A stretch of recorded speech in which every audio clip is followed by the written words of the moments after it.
کبھی نہیں بھولتی حضرت داؤد کی بات۔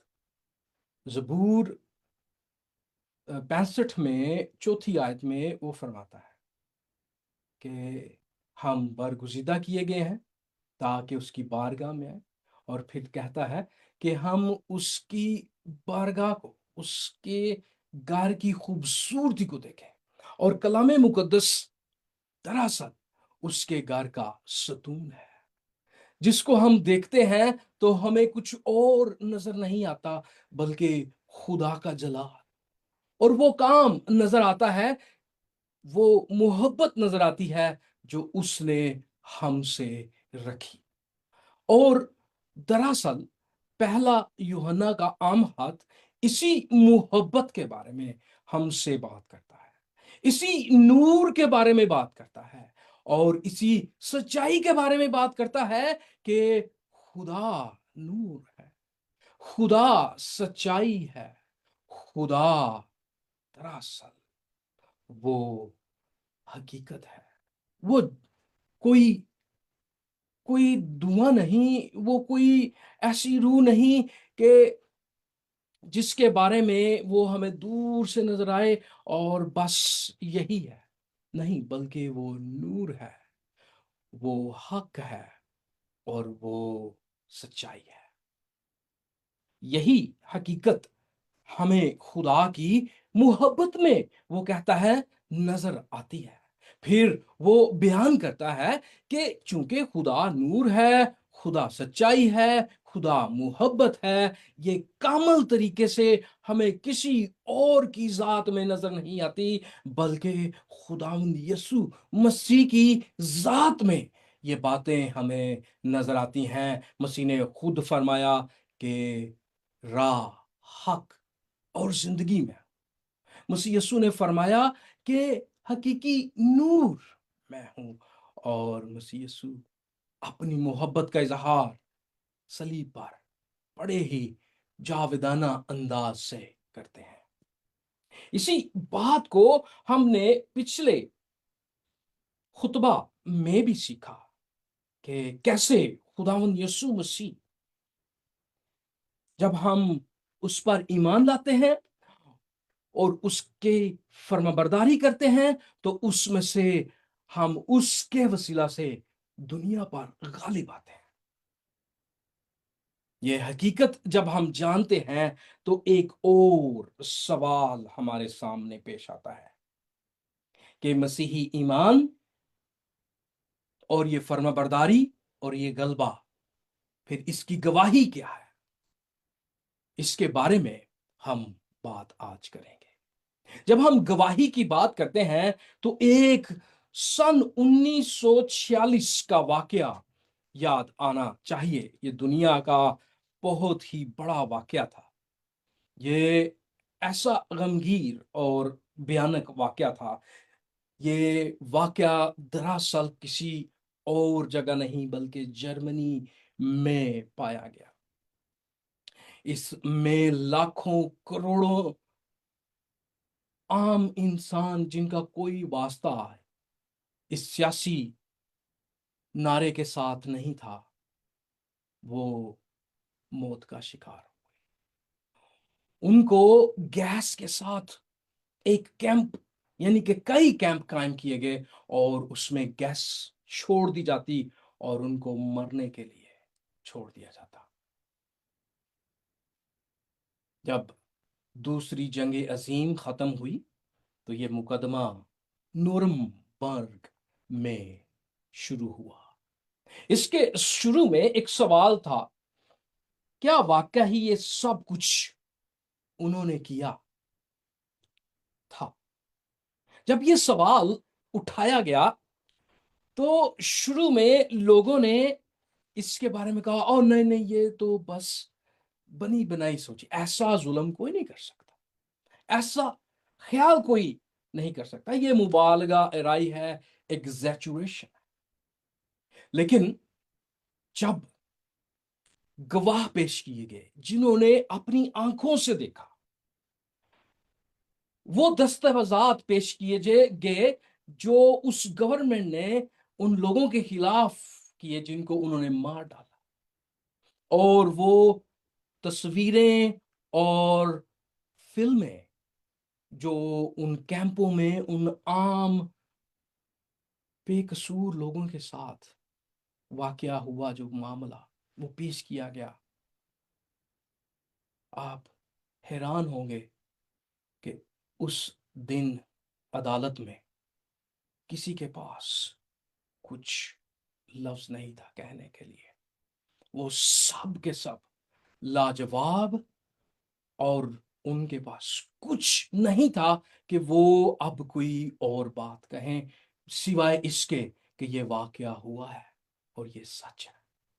وہ اس تینوں گواہیوں کو مانتے ہیں اور وہ کہتے ہیں اب انکار ممکن نہ رہا. گواہی اتنی واضح، اتنی مضبوط، اتنی ہم آہنگ تھی کہ فیصلہ ناگزیر ہو گیا. اسی بات کو جب ہم روحانی معنوں میں اور آج کے متن پہلا یوحنا اس کے 5ویں باب کی 6 سے 12ویں آیت میں دیکھیں گے تو یوحنا رسول کہتا ہے کہ خدا نے بھی اپنے بیٹے کے بارے میں گواہی دی ہے. یہ کوئی کمزور یا مبہم نہیں، بلکہ روح القدس کی گواہی ہے. پانی نے گواہی دی ہے اور خون نے گواہی دی ہے. اب سوال وہ پوچھتا ہے کہ سوال یہ نہیں کہ کیا گواہی ہے یا نہیں، بلکہ وہ پوچھتا ہے کہ اس گواہی کے ساتھ آپ کیا کرتے ہیں. یہی وہ بات اپنی اس متن میں پوچھتا ہے، اور یہی بات ہم نورمبرگ میں ثبوت کو رد کرنا حقیقت سے دراصل آنکھیں بند کرنے کے مترادف ہو چکا تھا. اس لیے فیصلہ جو ہے وہ اسی حق میں ہوا کہ نازیوں نے عام لوگوں کو ان کا قتل عام کیا. اسی طرح جو خدا کی گواہی کو رد کرتا ہے، یوحنا کہتا ہے وہ کسی اور کو نہیں بلکہ خدا کو جھوٹا ٹھہراتا ہے. آئیں ہم اس حوالہ کو پڑھیں گے، اس کے بارے میں سیکھیں گے کہ یہ آیات ہمیں کیسے گواہی کی پہچان کرواتی ہیں، کیا گواہی دیتی ہیں، اور اس کو قبول کرنا اور رد کرنے سے کیا مراد ہے. آئیں میرے ساتھ نکالیں مقدس یوحنا رسول کا پہلا عام خط، اس کا 5واں باب، اس کی 6 آیت سے ہم پڑھنے جا رہے ہیں. اور میں دو آیات یعنی کہ جس طرح حصہ ہے اس کو پیش کروں گا، اس کے اوپر آپ کو اس کا ٹاپک یا اس کی ہیڈنگ ملے گی تاکہ آپ سمجھ سکیں کہ یہ حوالہ کس بارے میں ہوگا. یہاں پر لکھا ہے 6 سے 8ویں آیات میں، یہی ہے وہ جو پانی اور خون کے وسیلے سے آیا تھا، یعنی یسوع مسیح. وہ نہ فقط پانی کے وسیلہ سے بلکہ پانی اور خون دونوں کے وسیلہ سے آیا تھا. جو گواہی دیتا ہے وہ روح ہے، کیونکہ روح سچائی ہے. اور گواہی دینے والے 3 ہیں، روح اور پانی اور خون، اور یہ تینوں ایک ہی بات پر متفق ہیں. جب ہم اگلی آیات کو پڑھتے ہیں تو یہ بتاتا ہے کہ گواہی ایمان یا انکار. جب ہم آدمیوں کی گواہی قبول کر لیتے ہیں تو خدا کی گواہی تو اس سے بڑھ کر ہے. اور خدا کی گواہی یہ ہے کہ اس نے اپنے بیٹے کے حق میں گواہی دی ہے. جو خدا کے بیٹے پر ایمان رکھتا ہے وہ اپنے آپ میں گواہی رکھتا ہے.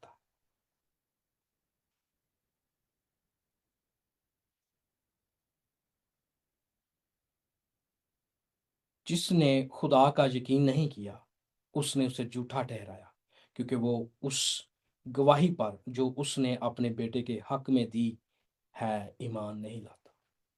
اور وہ گواہی یہ ہے کہ خدا نے ہمیں ہمیشہ کی زندگی بخشی، اور یہ زندگی اس کے بیٹے میں ہے. جس کے پاس بیٹا ہے اس کے پاس زندگی ہے، اور جس کے پاس خدا کا بیٹا نہیں اس کے پاس زندگی بھی نہیں۔ خدا ان کے پاک کلام پڑھے اور سنے جانے کے وسیلہ سے ہمیں برکت ملے۔ ہم نے یہاں پر 3 مختلف ہیڈنگز کو دیکھا جب ہم پڑھ رہے تھے۔ گواہی ہے اور یہ الہی گواہی ہے۔ پھر سوال ہے کہ کیا آپ اس گواہی کو رد کرتے ہیں یا قبول کرتے ہیں؟ اور پھر نتیجتاً گواہی کا نتیجہ دراصل وہ بتاتا ہے ہمیشہ کی زندگی ہے۔ جب ہم ان آیات کو دوبارہ پڑھتے ہیں تو ہم دیکھتے ہیں یہاں پر ایک بڑا ہی اہم بات وہ کرتا ہے۔ وہ کہتا ہے دوسرے پیرے میں، یعنی یسوع مسیح کے بعد وہ کہتا ہے نہ فقط پانی کے وسیلہ سے بلکہ پانی اور خون دونوں کے وسیلہ سے۔ یہ اس بات میں ان 3 آیات میں دراصل وہ اس بات پر زور دیتا ہے کہ مسیح یسوع پانی کے وسیلہ سے نہیں بلکہ خون کے وسیلہ سے بھی وہ مسیح ہے۔ اس کے بارے میں ہم بات کریں گے اور پھر ہم یہ بھی بات کریں گے کہ خون، پانی اور روح کی گواہی کیا ہے۔ کوشش کریں گے ہمارا، کیونکہ آج زیادہ تر حصہ اس آج کا اسی کے اوپر ہوگا، تو امید ہے آپ بہتر طور پر گواہی کے اس ٹاپک کو سمجھ سکیں گے۔ الہی گواہی میں پانی اور خون کے وسیلہ سے ہم سیکھتے ہیں مسیح کی شناخت ہے۔ جب ہم اس بات کو دیکھتے ہیں تو یوحنا یہاں ایک خاص مسئلہ بیان کرتا ہے۔ جب میں نے آپ کو بھی بتایا، وہ کہتا ہے کہ بھائی پانی اور خون کے وسیلہ سے ہے، لیکن پھر سنیے گا فقط پانی نہیں بلکہ خون کے وسیلہ سے بھی۔ وہ اس بات کو ریپیٹ کرتا ہے، وہ اس بات پر زور ڈالتا ہے کہ نہ فقط پانی سے بلکہ پانی اور خون دونوں سے۔ اس کا مطلب کیا تھا؟ وہ دراصل اپنے دور کی ایک بدعت کے اوپر یہ واضح کر دینا چاہتا تھا کہ جو وہ تعلیم دے رہے تھے وہ غلط ہے۔ وہ اس تعلیم کو رد کر رہا تھا، وہ اس تعلیم کو کالعدم قرار دے رہا تھا، ان لوگوں کو وہ جھوٹا ٹھہرا رہا تھا۔ اور یہاں پر وہ کسی اور کو نہیں بلکہ نوسٹک کلیسیا کے راہبر، جس کا نام سرنتھوس تھا، یہ یونانی نام ہے، وہ یہ سکھاتا تھا کہ مسیح یسوع جب بپتسمہ لے رہے تھے اور جب روح القدس ان پر نازل ہوا تو وہ الہیاتی شخصیت میں تبدیل ہو گیا۔ جب وہ الہیاتی شخصیت میں تبدیل ہو گیا تو وہ فرماتا ہے کہ بالکل جب مسیح یسوع نے صلیب پر جا کے مرنا تھا اس سے پہلے وہ روح اس سے جدا ہو گیا۔ اس لیے وہ اس بات کو دوبارہ کہتا ہے نہ فقط پانی سے بلکہ پانی اور خون دونوں سے۔ وہ کہتا ہے مسیح یسوع نہ صرف ہم اس کو مانتے ہیں کہ وہ پانی کے وسیلہ سے روح القدس جب آتا ہے یہ گواہی وہاں پر ملتی ہے، بلکہ مسیح کی صلیبی موت کے وسیلہ سے بھی ہمیں یہ گواہی ملتی ہے کہ مسیح یسوع ہی مسیح ہے، وہی نجات دینے والا ہے۔ یوحنا رسول دراصل وہ یہ کہتا ہے جس یسوع نے بپتسمہ لیا وہی یسوع صلیب پر ہوا، یعنی انسانی یسوع اور الہی مسیح کو الگ نہیں کیا جا سکتا۔ وہ دراصل اس کو الگ کر رہا تھا۔ یہی دراصل ایک مثبت علم المسیح ہے، یہی مکمل علم المسیح ہے کہ یسوع مسیح ایک ہی شخص ہے، خدا کا بیٹا ہے جو ابتدا سے آخر تک ایک ہی ہستی ہے۔ لوگ بہت بڑی غلطی کر جاتے ہیں جب وہ مسیح کی ابتدا اس کی پیدائش سے شروع کرتے ہیں۔ یہ بہت بڑی غلط تعلیم ہے جب آپ اس کی ابتدا، اس کی ذات کے بارے میں بات آپ اس کی پیدائش سے شروع کریں۔